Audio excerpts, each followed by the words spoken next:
The next is practice accountability. That has many different elements. You have to be accountable to yourself. You are the leader. You are the person people respect.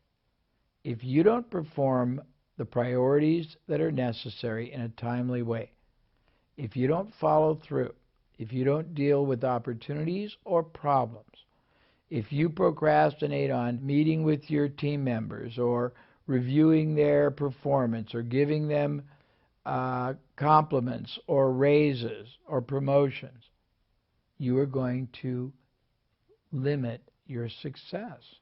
Accountability means when you make appointments, you keep them. When you make a commitment, you honor it.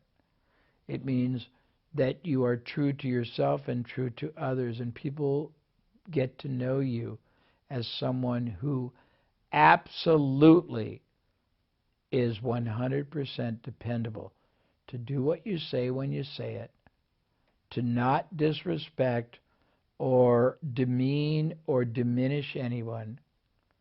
But if you can't be accountable to yourself and your team or your clients, when there's a problem, you resolve it. When there's an opportunity, you capitalize on it. When there's somebody who has a problem in the team, you don't avoid it. When somebody deserves commendation or a reward or promotion, you do it because you're building an environment and you want to set a model.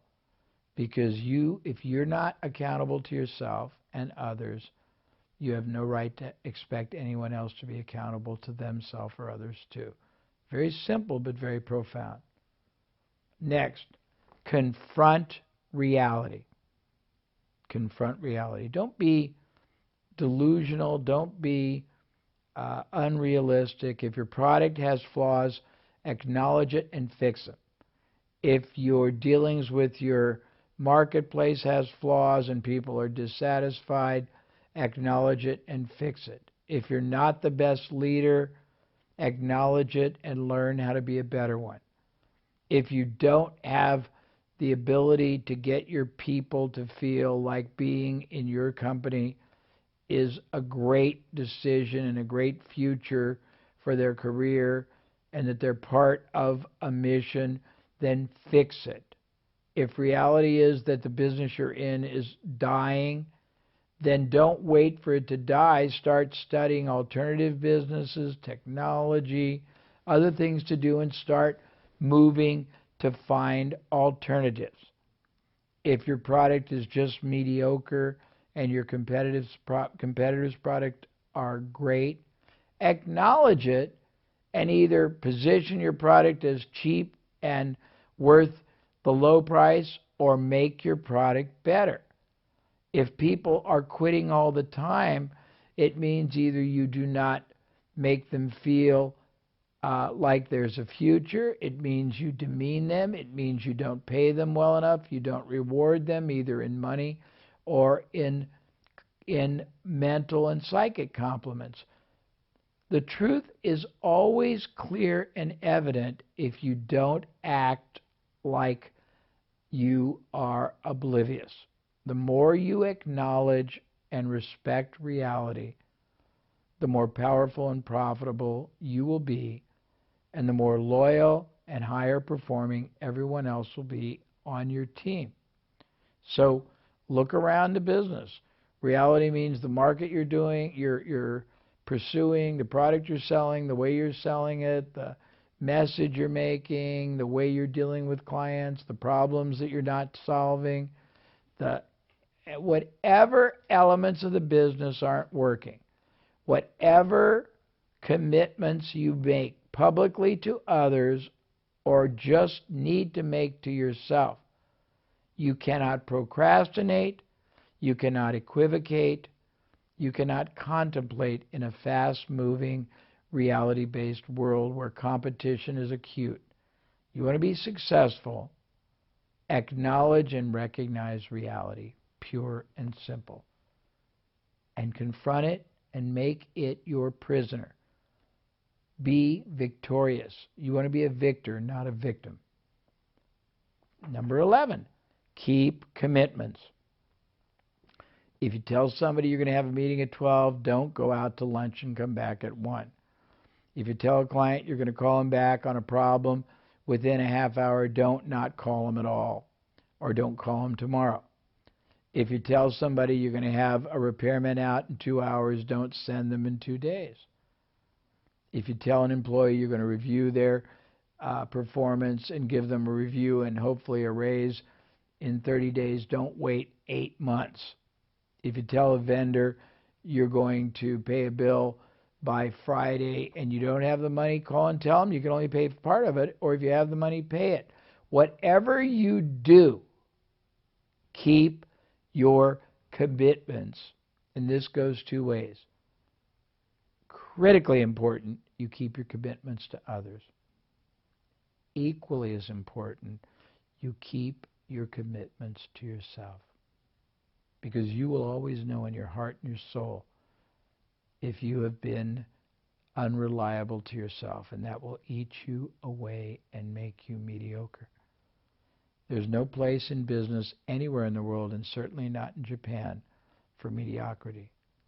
You want to represent greatness, and greatness is built on trustworthiness, preeminence, external focus, consultative advisory, selling, and a general commitment to operate at a higher altitude, attitude, and elevation of conduct, of ethics, of ideals, of integrity, and of respect for others far above everyone else you compete with.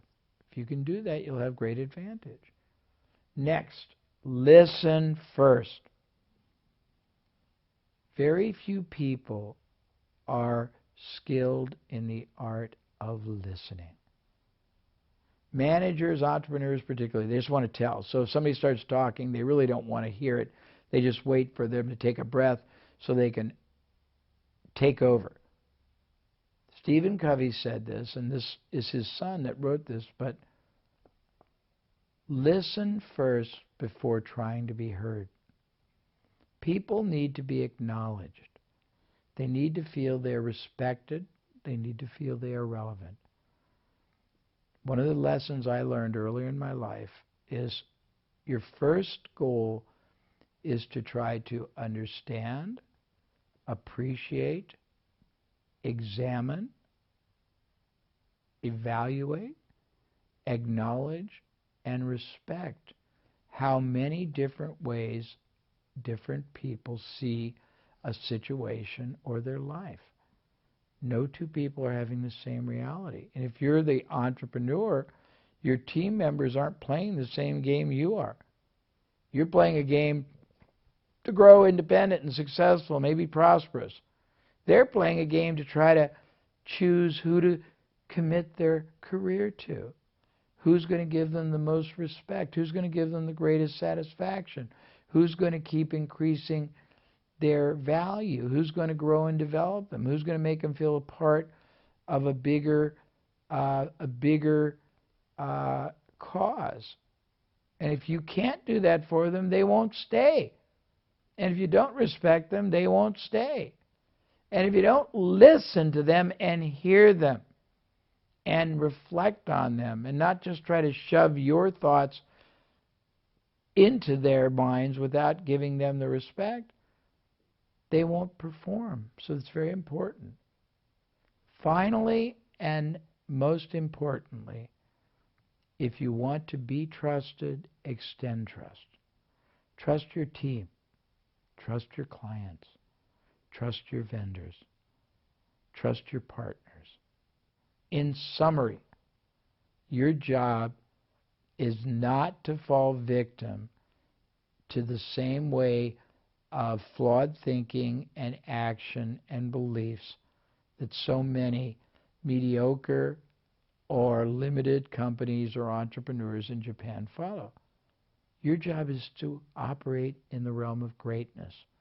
Your job is to operate and build a business that's preeminent. Your job is to make everybody in your life better off because you are in it. Your job is to multiply everybody's situation.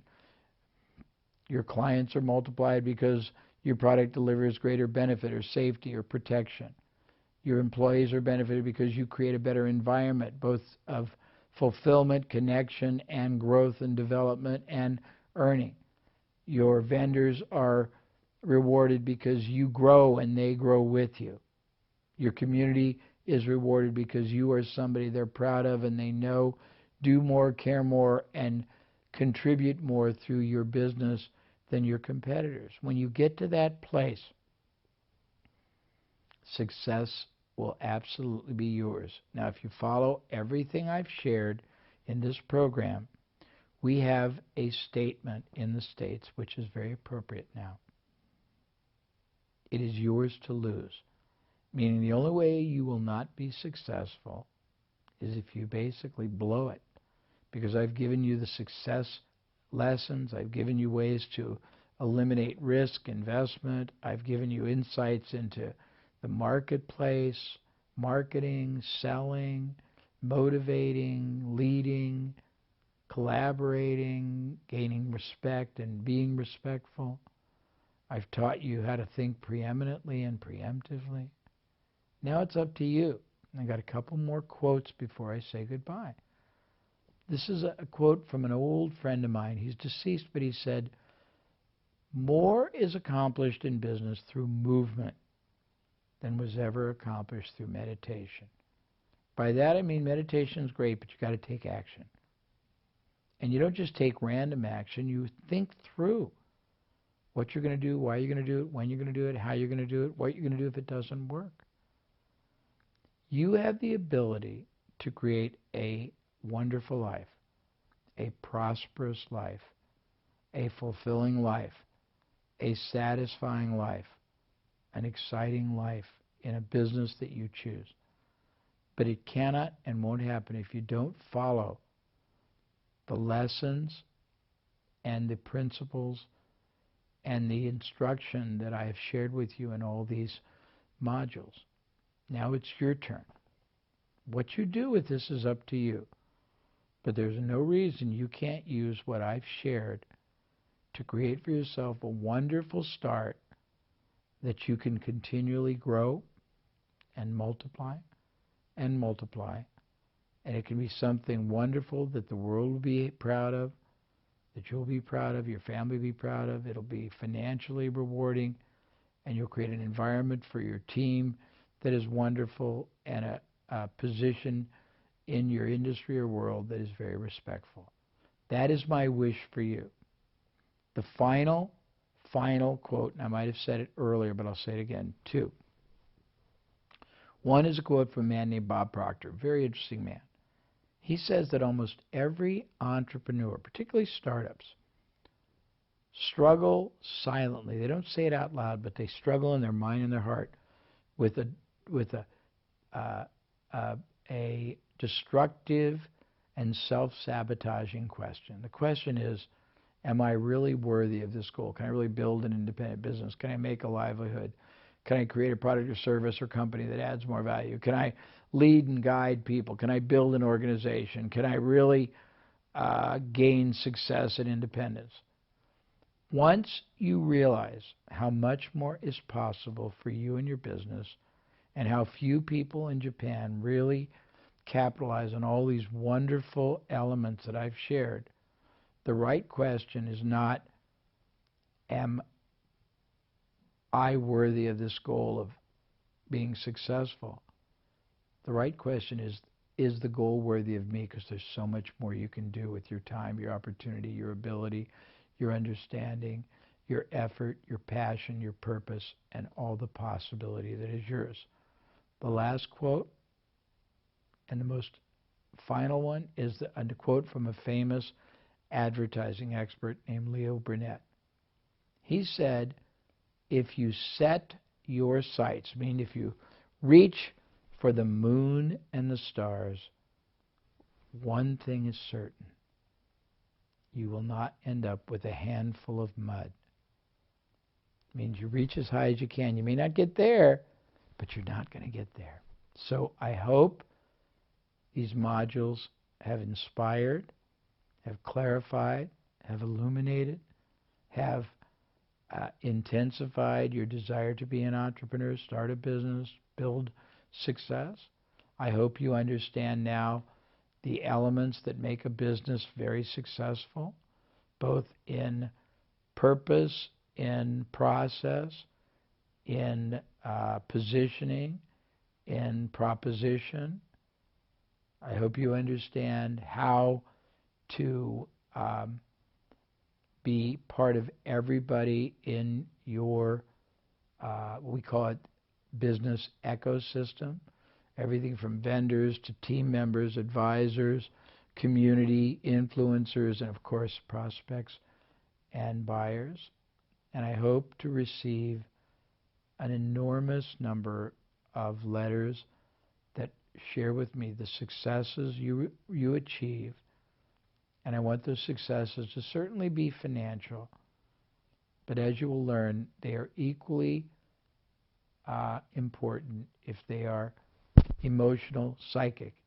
You need a business and a purpose and fulfillment that gets your heart singing, that rocks your boat, that brings you alive, that you get excited about the people you do it for and the impact you make in their lives, not just the buyers, but your team members too.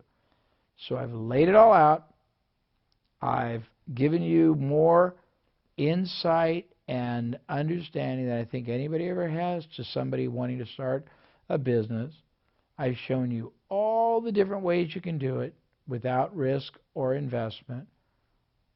I've given you clear-cut instruction on how to be a great entrepreneur, how to be a great strategist, how to be a great marketer, how to be a great leader, how to be a great team member, how to be a great employer, how to be a great citizen of your community, how to be a great success.